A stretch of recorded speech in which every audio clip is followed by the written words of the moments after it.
9 मार्च 2023 Reliance consumer products जो कि Reliance retail venture की सब्सिडरी है, उन्होंने अनाउंस किया था कि वो कैंपा कोला को फिर से इंडिया में लॉन्च कर रहे हैं। आपको बता दें कि कैंपा कोला सॉफ्ट ड्रिंक करीब 23 साल के बाद इंडिया में फिर से लॉन्च हो रही है। तो क्या है कैंपा कोला की हिस्ट्री और क्या Reliance Campa Cola soft drink के मदद से इंडियन सॉफ्ट ड्रिंक मार्केट को डिस्टर्ब कर पाएगी या इनका ये प्रोडक्ट कोका कोला और पेप्सी जैसे जायंट कंपनीज के सामने फेल हो जाएगा। तो इन्हीं सब सवालों के साथ इस वीडियो को शुरुआत करते हैं, पर उससे पहले आप प्लीज इस वीडियो को लाइक और चैनल को सब्सक्राइब कर दें। आपके द्वारा लाइक और सब्सक्राइब किए जाने से हमें और भी ऐसे वीडियोस बनाने के लिए मोटिवेशन मिलेगा। तो चलिए वीडियो को शुरू करते हैं। 1949 कोका कोला इंडिया में इंट्रोड्यूस हुई थी और इस कंपनी को इंडिया में इंट्रोड्यूस करवाने में सबसे बड़ा रोल प्योर ड्रिंक्स ग्रुप का था। आपको बता दें कि ये कंपनी 1949 से लेकर 1970 तक कोका कोला के मैन्युफैक्चरर्स और डिस्ट्रीब्यूटर थे। हालांकि इंडियन गवर्नमेंट के new regulation foreign exchange regulation act के वजह से कोका कोला को इंडिया में ऑपरेट करने के लिए अपने शेयर्स को डाइल्यूट करना था, जो कि कोका कोला नहीं चाहती थी और इसके वजह से मोरारजी देसाई की गवर्नमेंट ने उन्हें 1977 में इंडिया से जाने को कहा। कोका कोला के जाने के बाद प्योर ड्रिंक्स ग्रुप को काफी प्रॉब्लम फेस करना पड़ा और वो नहीं चाहते थे कि गवर्नमेंट के इस डिसीजन के वजह से उन्हें सॉफ्ट ड्रिंक्स बिजनेस से बाहर होना पड़े और अपने सॉफ्ट ड्रिंक्स के बिजनेस को बचाने के लिए उन्होंने खुद एक ब्रांड को लॉन्च किया जिसका नाम था कैंपा कोला।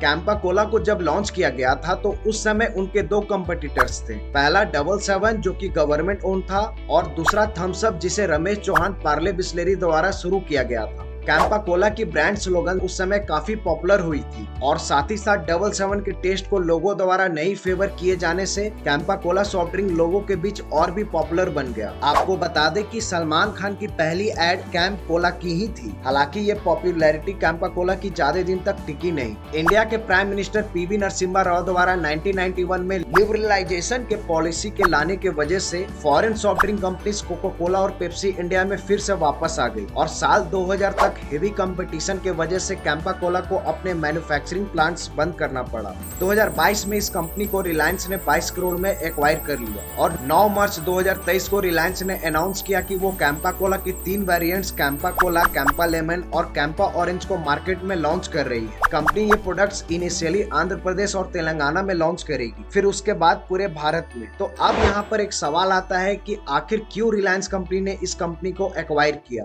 रिलायंस कंपनी ने कैंपा कोला को इसी कारण एक्वायर किया क्योंकि 2022 में रिलायंस ने अपने एनुअल जनरल मीटिंग में अनाउंस किया था कि वो प्लान कर रहे हैं एफएमसीजी मार्केट में इंटर करने को और इसी प्लान के अंतर्गत उन्होंने कैंपा कोला के साथ साथ कई सारे कंपनी को एक्वायर भी किया। जैसे कि गुजरात की कंपनी सोसियो हजूरी बेवरेज में उन्होंने 50% स्टेक को एक्वायर किया। लोटस चॉकलेट कंपनी में उन्होंने 51% को एक्वायर किया। केविन केयर से नमकीन्स को और बिंदु बेवरेज जैसे कई एफएमसीजी कंपनी को एक्वायर किया। कैंपा कोला कंपनी को परचेज करने के पीछे रिलायंस कंपनी का ये कहना था कि वो इंडिया मेड कोक को प्रमोट करेंगे क्योंकि कंपनी का मानना है कि कैंपा कोला अपने यूनिक टेस्ट और फ्लेवर से इंडियन कंज्यूमर से कनेक्ट कर पाएगी। आपको बता दें कि इंडिया सॉफ्ट ड्रिंक मार्केट 2020 के हिसाब से रुपीस 336.50 बिलियन थी, तो वहीं 2027 में ये मार्केट 8.7% के ग्रोथ रेट के साथ 1131.52 बिलियन मार्केट वैल्यू तक ग्रो करेगी।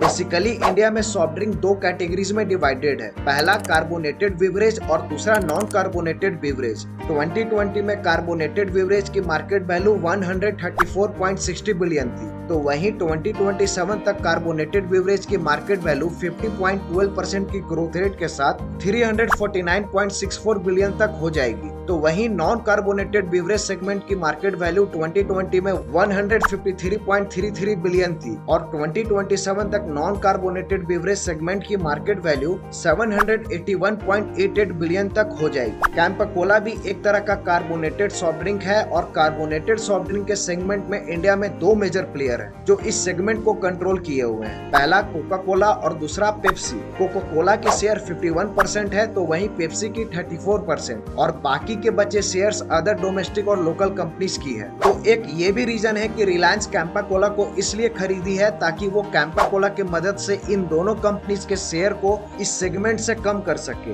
पर क्या रिलायंस कैंपा कोला की मदद से कोका कोला और पेप्सी के मार्केट शेयर को कम कर पाएगी या क्या वो खुद इस मार्केट से बाहर हो जाएगी? तो चलिए इसे अगले टॉपिक में जानते हैं। 1970 से 80s के बीच कैंपा कोला इंडिया में बहुत ही पॉपुलर ब्रांड थी। हालांकि कोका कोला और पेप्सी के कारण ये कंपनी 2000 तक आते आते बंद हो गई। प्योर ड्रिंक्स ग्रुप्स ने 2000 के बाद कई बार ट्राई किया कि वो इस कंपनी को फिर से लॉन्च करे, पर फंड्स के कमी के वजह से ये कंपनी अपने आप को लॉन्च नहीं कर पाई। आपको बता दें कि प्योर ड्रिंक्स ग्रुप ने लास्ट टाइम 2019 में कंपनी को लॉन्च किया, पर हेवी कंपटीशन और फंड्स के वजह से वो मार्केट में स्टैंड नहीं कर पाई और फिर 2022 में रिलायंस ने इसे 22 करोड़ में खरीद लिया। अब रिलायंस के साथ क्या बेनिफिट है कि उनके पास फंड्स की कोई दिक्कत है नहीं और साथ ही साथ इनके पास पहले से ही खुद का एक डिस्ट्रीब्यूशन नेटवर्क बना हुआ है। आपको बता दें कि पूरे इंडिया में इनके खुद के 20,225 स्टोर्स हैं। तो क्या Campa Cola US soft drink giant से कम्पीट कर पाएगी? मेरे हिसाब से अभी कोका कोला और पेप्सी को इंडियन मार्केट में बीट करना थोड़ा मुश्किल होगा। रिलायंस ने अभी कैंपा कोला के प्राइस को अनवील नहीं किया है, पर जब आप जियो मार्ट के वेबसाइट को चेक करते हैं तो इनकी 2 लीटर की बोतल की प्राइस 59 रुपीज है और वहीं अगर आप पेप्सी और कोका कोला की 2 लीटर बोतल की प्राइस को देखें तो इसकी प्राइस 85 रुपीज है।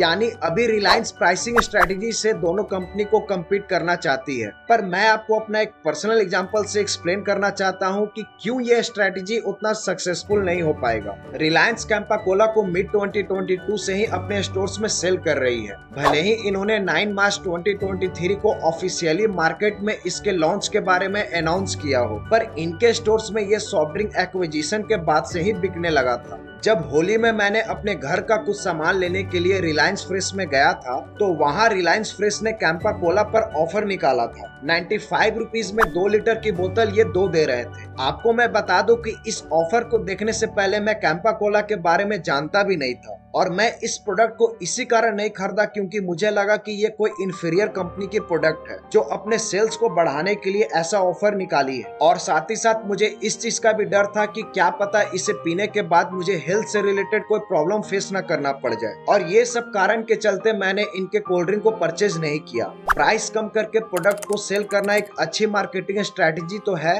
पर कहीं प्राइस कम करने से कस्टमर आपके प्रोडक्ट को इंफीरियर न समझ ले। और वैसे भी कार्बोनेटेड ड्रिंक पर पहले से ही बहुत से एलिगेशन लगे हैं हेल्थ इश्यू को लेकर, तो मे भी प्राइसिंग स्ट्रेटेजी रिलायंस की उतनी सक्सेसफुल नहीं हो पाएगी। हालांकि अगर रिलायंस कैंपा कोला के ब्रांडिंग पर और साथ ही साथ कंपनी के हिस्ट्री और नॉस्टैल्जिया को कस्टमर के सामने लाती है तो कस्टमर इनके प्रोडक्ट्स को ज्यादा परचेज करेंगे। वहीं अगर आप कोका कोला को देखते हैं तो वो कोल्ड ड्रिंक नहीं सेल कर रही है बल्कि कोका कोला हैप्पीनेस को सेल कर रही है। प्लस इन्होंने एड्स और कैंपेन के मदद से इंडियन कस्टमर के सबकॉन्शियस माइंड में इंटर कर अपना एक जगह बना लिया है। फॉर एग्जाम्पल, लिबरलाइजेशन के बाद जब कोका कोला ने इंडियन मार्केट में फिर से इंटर किया था तो इन्होंने Sharjah tri nation cricket cup को स्पॉन्सर किया और वो कप कोका कोला 1998 कप से जाना गया। फिर इन्होंने 2003 में ठंडा मतलब कोका कोला कैंपेन को स्टार्ट किया जो कि बहुत ही ज्यादा सक्सेसफुल हुआ था। तो कैंपा कोला अगर कोका कोला से कम्पीट करना चाहती है तो इन्हें इंडियन कस्टमर के माइंड में इंटर करना होगा। वैसे एक और प्रॉब्लम कैंपा कोला के साथ ये भी है कि कैंपा कोला उस समय शुगर ड्रिंक को लॉन्च कर रही है जब इंडियन कस्टमर शुगर ड्रिंक से दूर होते जा रहे हैं और हेल्दी ड्रिंक्स पीना ज्यादा पसंद कर रहे हैं। आप पेपर बोट का एग्जांपल को देख सकते हैं। साथ ही कोका कोला 2018 में 1994 की पार्ले बिस्लेरी से खरीदी हुई ड्रिंक रिमझिम जीरा फ्लेवर ड्रिंक को लॉन्च की थी, पर वो मार्केट में उतना सक्सेसफुल नहीं हो पाई। तो अब देखना यह है कि रिलायंस कैसे इन सब प्रॉब्लम को टैकल करती है। हाँ, रिलायंस के साथ बेनिफिट यह है कि इनके पास पैसा का कोई दिक्कत नहीं है, प्लस इनके पास डिस्ट्रीब्यूशन नेटवर्क पहले से ही बना हुआ है और इंडिया में इन्हें कोई तंग भी नहीं कर सकता है, जैसे कि कोका कोला ने थम्स अप के साथ 1993 में किया था। तो देखना यह होगा कि कंपनी कैसे अपने आप को कंपटीटर से डिफरेंशिएट करती है। तो यहाँ पर यह वीडियो समाप्त होता है। इस वीडियो में मैंने अपने पॉइंट ऑफ व्यू को रखा है, तो आप प्लीज बताइए कि मेरा पॉइंट ऑफ व्यू आपको कैसा लगा, और अगर कोई भी बात आपको अच्छा नहीं लगा हो या आपको लगता है कि कुछ और भी वैलिड पॉइंट हो सकता है तो आप प्लीज कमेंट करके हमें जरूर बताइए। और अगर ये वीडियो अच्छा लगा हो तो वीडियो को लाइक और चैनल को सब्सक्राइब कर दे। तो तब तक के लिए धन्यवाद।